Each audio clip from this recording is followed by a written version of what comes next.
बोलिए श्री रविदास महाराज की। बहुत बहुत धन्यवाद यूपी स्टेट के मुख्यमंत्री आदरणीय योगी आदित्यनाथ जी, जिन्होंने सतगुरु रविदास महाराज जी के पावन पवित्र 647वें जयंती आगमन पर्व की आप सभी संगत को लाख लाख बधाई दी है। एवं माननीय प्रधानमंत्री जी के द्वारा गुरु दरबार की तरफ से बहुत से जो कार्य हैं वह संगत के ठहरने के लिए लंगर हॉल की व्यवस्था की गई है। और आज सुबह ही महाराज जी का फोन आया है और महाराज जी ने माननीय प्रधानमंत्री जी को कहा है भी डेरा सचखंड बल्ला में भी, जलंधर में भी दर्शन दे। आज महाराज जी ठीक होने के कारण, उनका स्वास्थ्य ना ठीक होने के कारण आज इस कार्यक्रम में नहीं पहुंच पाए।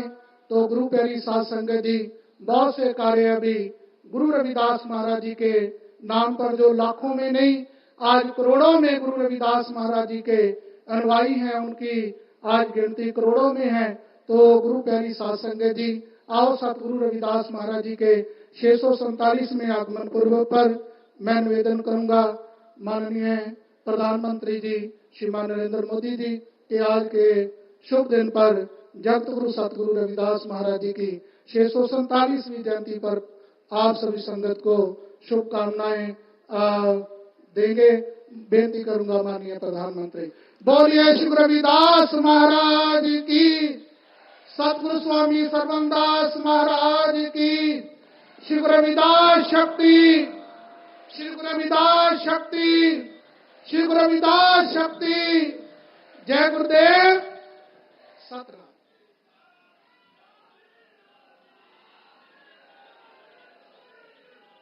जय गुरु रविदास। उत्तर प्रदेश के मुख्यमंत्री योगी आदित्यनाथ जी, पूरे भारत से यहां पधारे सम्मानित संतजन,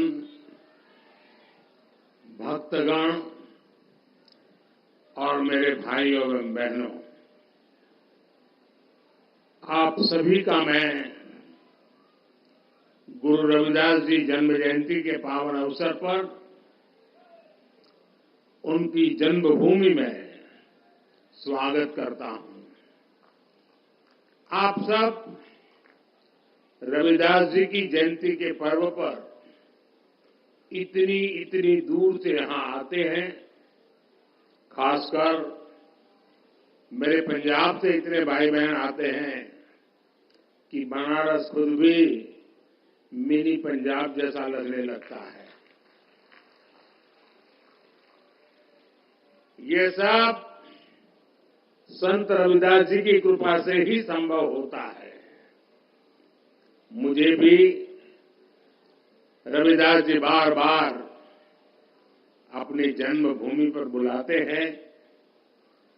मुझे उनके संकल्पों को आगे बढ़ाने का मौका मिलता है। उनके लाखों अनुयायियों की सेवा का अवसर मिलता है।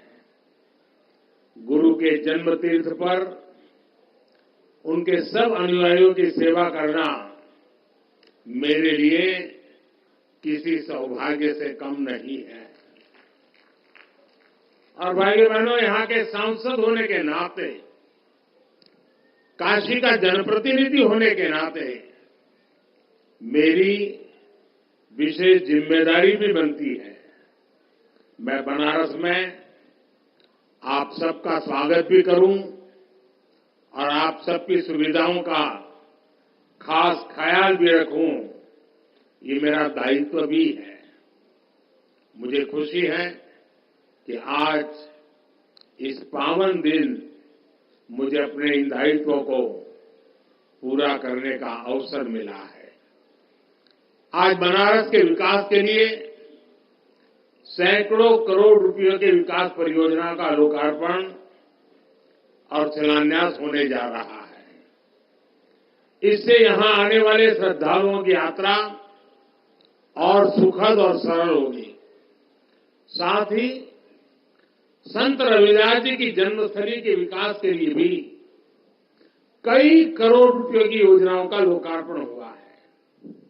मंदिर और मंदिर क्षेत्र का विकास, मंदिर तक आने वाली सड़कों का निर्माण, इंटरलॉकिंग और ड्रेनेज का काम, भक्तों के लिए सत्संग और साधना करने के लिए, प्रसाद ग्रहण करने के लिए अलग अलग व्यवस्थाओं का निर्माण, इन सब से आप सब लाखों भक्तों को सुविधा होगी।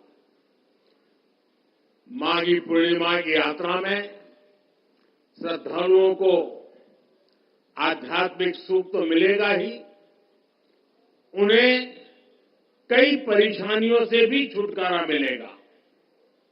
आज मुझे संत रविदास जी की नई प्रतिमा के लोकार्पण का भी सौभाग्य मिला है।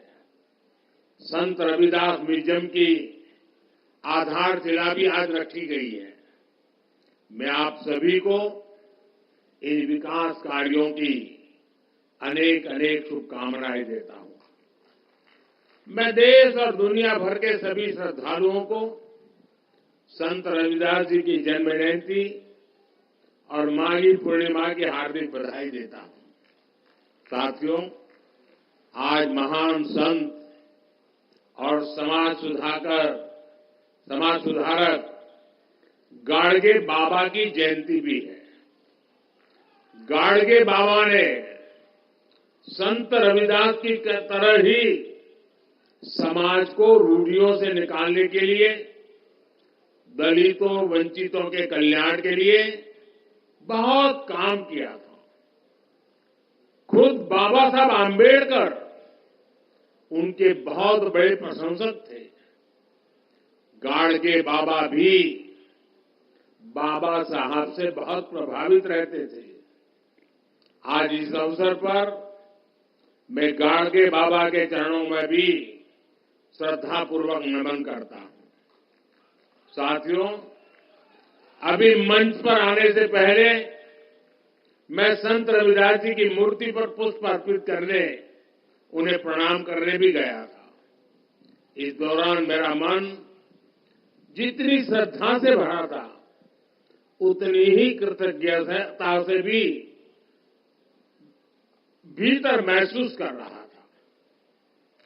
वर्षों पहले भी जब मैं न राजनीति में था, न किसी पद पर था, तब भी संत रविदास जी की शिक्षाओं से मुझे मार्गदर्शन मिलता था। मेरे मन में ये भावना होती थी कि मुझे रविदास जी की सेवा का अवसर मिले। और आज काशी ही नहीं, देश की दूसरी जगहों पर भी संत रविदास से जुड़े संकल्पों को पूरा किया जा रहा है। रविदास जी की शिक्षाओं को प्रसारित करने के लिए नए केंद्रों की स्थापना भी हो रही है। अभी कुछ महीने पहले ही मुझे मध्य प्रदेश के सतना में भी संत रविदास स्मारक एवं कला संग्रहालय के शिलान्यास का सौभाग्य मिला था। काशी में तो विकास की पूरी गंगा ही बह रही है। साथियों, भारत का इतिहास रहा है, जब भी देश को जरूरत हुई है, कोई न कोई संत, ऋषि, महान विभूति भारत में जन्म लेते हैं।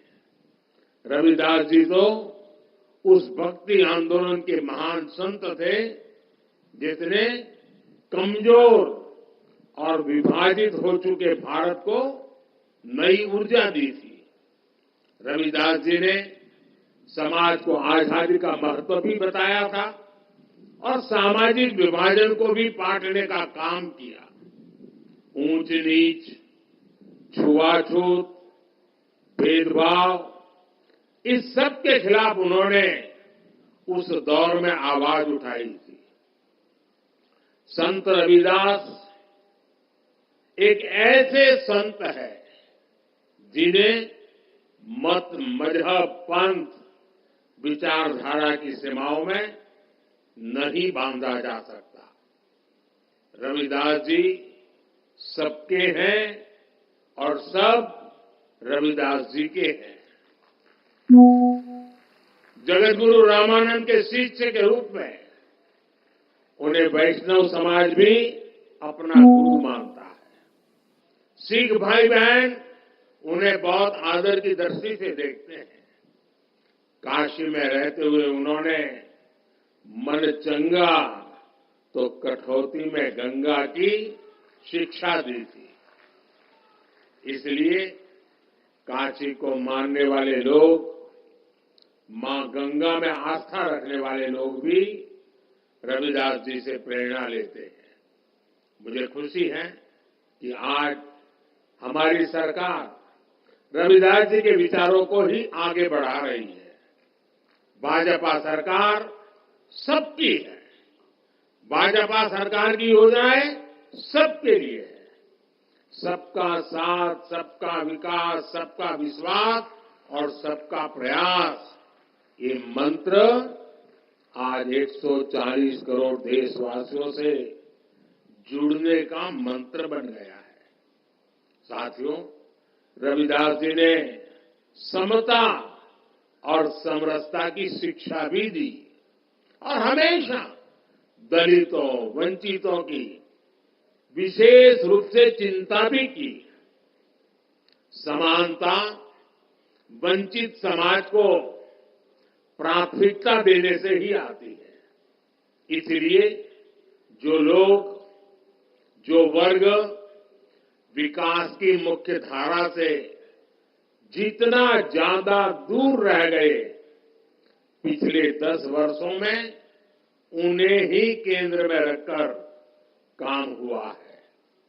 पहले जिस गरीब को सबसे आखिरी समझा जाता था, सबसे छोटा कहा जाता था, आज सबसे बड़ी योजनाएं उसी के लिए बनी है। इन योजनाओं का दुनिया में सबसे बड़ी सरकारी योजनाएं कहा जा रहा है। आप देखिए, कोरोना की इतनी बड़ी मुश्किल आई, हमने 80 करोड़ गरीबों को मुफ्त राशन की योजना चलाई। कोरोना के बाद भी हमने मुफ्त राशन देना बंद नहीं किया, क्योंकि हम चाहते हैं कि जो गरीब अपने पैरों पर खड़ा हुआ है वो लंबी दूरी तय करे, उस पर अतिरिक्त बोझ न आए। ऐसी योजना इतने बड़े पैमाने पर दुनिया के किसी भी देश में नहीं है। हमने स्वच्छ भारत अभियान चलाया। देश के हर गांव में हर परिवार के लिए मुफ्त शौचालय बनाया। इसका लाभ सबसे ज्यादा दलित, पिछड़े हमारे परिवारों को, खासकर हमारी एससी, एसटी, ओबीसी माताओं बहनों को हुआ है। इन्हें ही सबसे ज्यादा खुले में शौच के लिए जाना पड़ता था, परेशानियां उठानी पड़ती थी। आज देश के गांव-गांव तक साफ पानी पहुंचाने के लिए जल जीवन मिशन चल रहा है। 5 वर्षों से भी कम समय में 11 करोड़ से ज्यादा घरों तक पाइप से पानी पहुंचाया गया है। करोड़ों गरीबों को मुफ्त इलाज के लिए आयुष्मान कार्ड मिला है। उन्हें पहली बार ये हौसला मिला है कि अगर बीमारी आ भी गई तो इलाज के अभाव में जिंदगी खत्म नहीं होगी। इसी तरह जन-धन खातों से गरीब को बैंक जाने का अधिकार मिला है। इन्हीं बैंक खातों में सरकार सीधे पैसा भेजती है। इन्हीं खातों में किसानों को किसान सम्मान निधि जाती है, जिनमें से करीब 1.5 करोड़ लाभार्थी हमारे दलित किसान ही हैं। फसल बीमा योजना का लाभ उठाने वाले किसानों में बड़ी संख्या दलित और पिछड़े किसानों की है। युवाओं के लिए भी 2014 से पहली जितनी स्कॉलरशिप मिलती थी, आज हम उससे 2 गुनी स्कॉलरशिप दलित युवाओं को दे रहे हैं।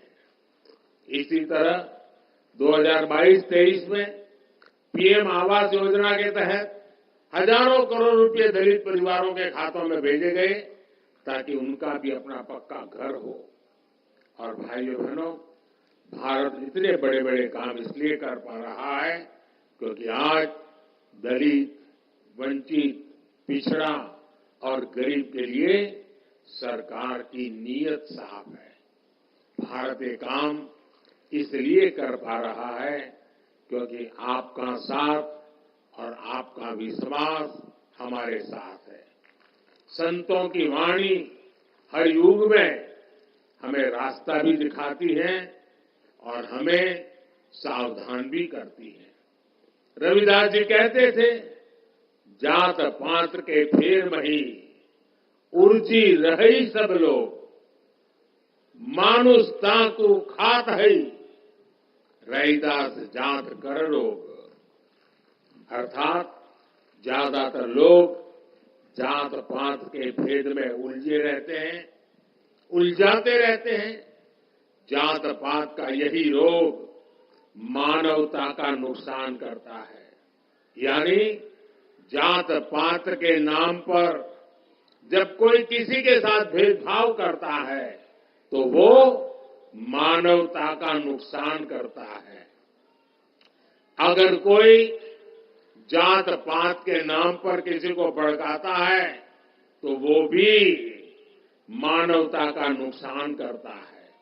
इसलिए भाई और बहनों, आज देश के हर दलित को, हर पिछड़े को एक और बात ध्यान रखनी है।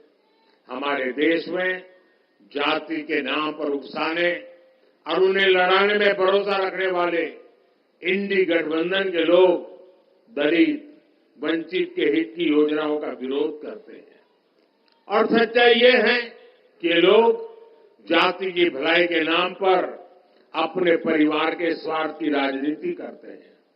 आपको याद होगा, गरीबों के लिए शौचालय बनाने की शुरुआत हुई थी तो इन लोगों को उन्होंने इसका भी मजाक उड़ाया था। उन्होंने जनधन खातों का भी मजाक उड़ाया था। इन्होंने डिजिटल इंडिया का विरोध किया था।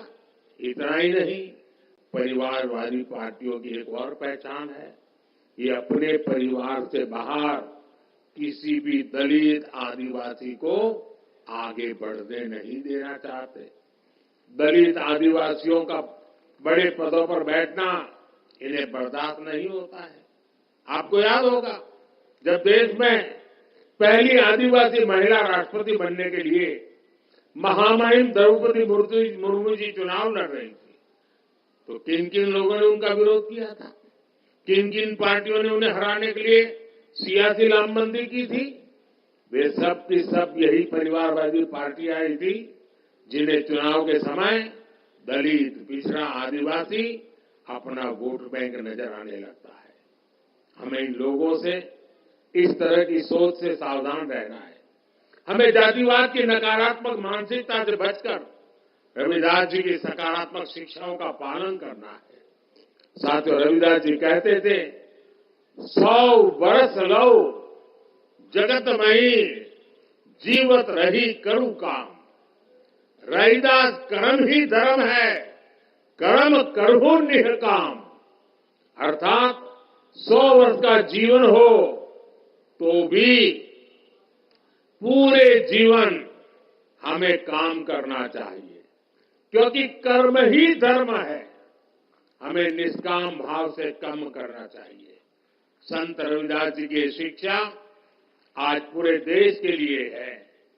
देश इस समय आजादी के अमृतकाल में प्रवेश कर चुका है।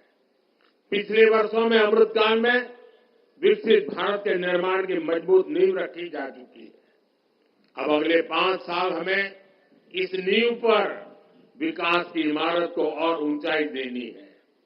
गरीब वंचित की सेवा के लिए जो अभियान 10 वर्षों में चले हैं, अगले 5 वर्षों में उन्हें और भी अधिक विस्तार मिलना है। ये सब 140 करोड़ देशवासियों की भागीदारी से ही होगा। इसलिए ये जरूरी है कि देश का हर नागरिक अपने कर्तव्यों का पालन करे। हमें देश के बारे में सोचना है। हमें तोड़ने वाले, बांटने वाले विचारों से दूर रहकर देश की एकता को मजबूत करना है। मुझे विश्वास है कि संत रविदास जी की कृपा से देशवासियों के सपने जरूर साकार होंगे। आप सभी को एक बार फिर संत रविदास जयंती की मैं बहुत बहुत शुभकामनाएं देता हूं। बहुत बहुत धन्यवाद। बोलिए श्री रविदास महाराज की जय। सतगुरु स्वामी सर्वदास महाराज की जय। अमर श्री संत रामानंद महाराज की जय। सर्वपेख भगवान की जय। बहुत बहुत धन्यवाद आदरणीय प्रधानमंत्री जी का, जिन्होंने सतगुरु रविदास महाराज जी की आज 647वीं जयंती पर्व पर समूह साध संगत को मुबारकबाद दी है और दर्शन देने पहुंचे हैं। मैं बहुत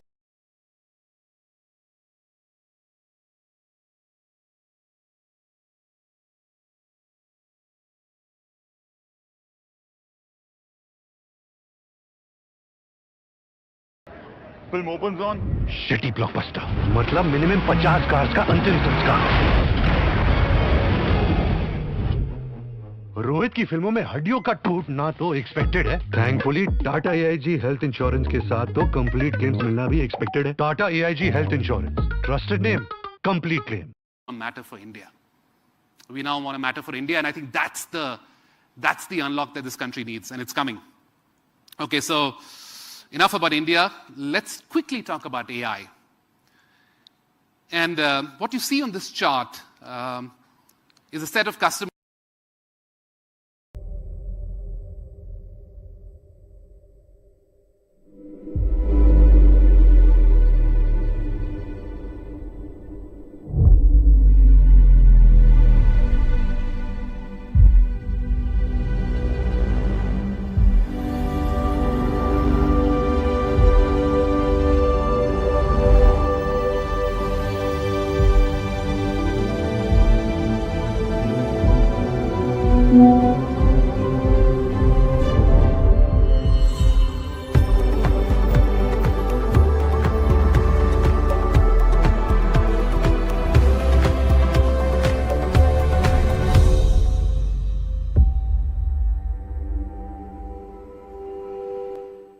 Please welcome Puneet Chandok, President, Microsoft India and South Asia.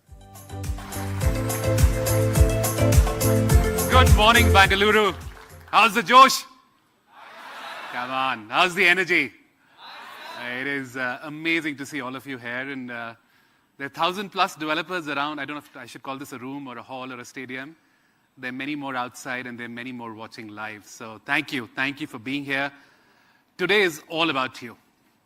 You are the developers, you are the builders, you're the ones who are building this country, you're the ones who are moving this country forward, and we're so thrilled to have all of you. I'm a coder at heart. I started coding late 90s. I remember the first language I picked up was C and then C++. I don't know if anybody codes in. I remember the book was called Letter C. People remember it? Okay. I was thinking I'm in a different generation. But I remember the first program I wrote. It was a stupid game I made, but that day my worldview changed. I felt I can build something, right? And all of you build every day, so we're so glad to have all of you here. And by the way, looking at the days of Letter C and Letter C++, look at where we've come with AI.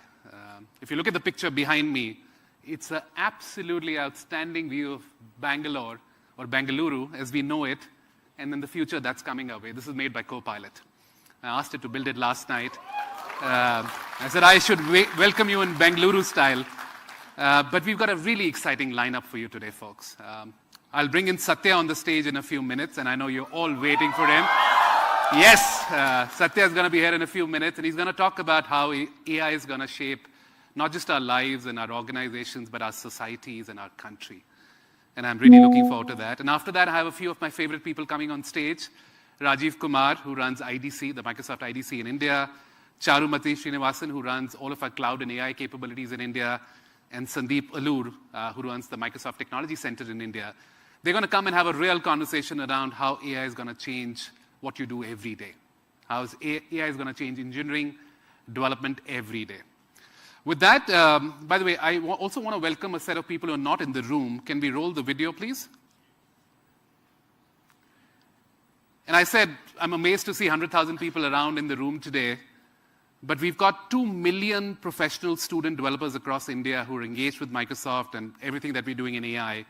And today, I'm so proud to tell you that 100,000 developers from across the country, from 100 Microsoft developer communities, from 100 cities are watching this live today. So the 300s, 100,000, 100 cities, 100 developer communities. Welcome to all of them. Welcome to all the people who are live streaming and joining us. We're so glad to have you. You're the ones who make India the AI powerhouse that it is. So with that, let's get going. By the way, I have a confession to make. I'm relatively new at Microsoft. I'm 5 months in, so I'm still trying to find my groove, learn every day. So I needed help to pull this event together. And I went to my colleagues for help, but I also went to Copilot for help. And I asked Copilot, what should be most interesting for developers who are coming in to listen to Microsoft and what's happening in AI? What are the topics that will be top of the mind for them? It gave me a list of 4 or 5 really interesting ideas. But the 3 that I picked up that I will talk about today, number 1, what makes India unstoppable? What's really going on in India today? What's the shift that we're seeing every day around us? Number 2, what makes AI unstoppable? What's really shifting? And Satya will go really deep in this as well. And then finally, the most important part, what can make each one of you in this room and the 100,000 people who are logging in unstoppable together, right? So that's what I'll attempt to do. Let's get going with India. My favorite quote on India is by a guy called Ruchir Sharma, who said, India is a country that consistently disappoints both the pessimist and the optimist. India is a country that consistently disappoints both the pessimist and the optimist.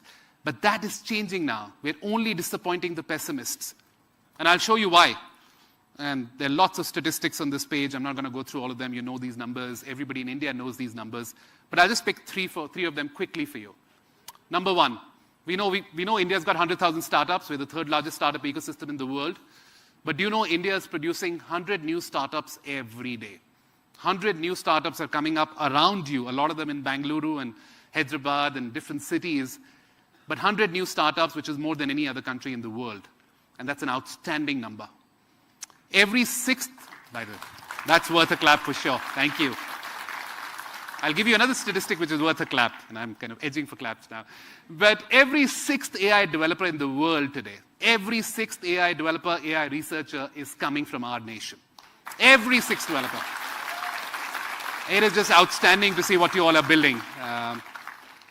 And finally, the last statistic that I'll give you, which is on the bottom of this chart, 25% of the incremental global workforce, 25% of the incremental global workforce over the next decade will come from India. Now, if that's not impact on the world, I don't know what it is, right? So it's incredible. But more than these numbers, there's something else that's shifting in India today. Indians are dreaming big. All of you are dreaming big like never before. And more than just dreaming big, we're all chasing our dreams like our lives depend on it.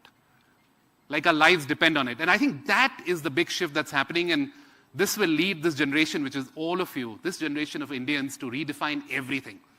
Redefine everything from work to success to morality to technology. And I think that's the shift that's happening in India, which the world is now starting to notice. India matters to all of us. And I can say it for a fact. I can look at your eyes and your faces. India matters to all of us. But we now want to matter for India.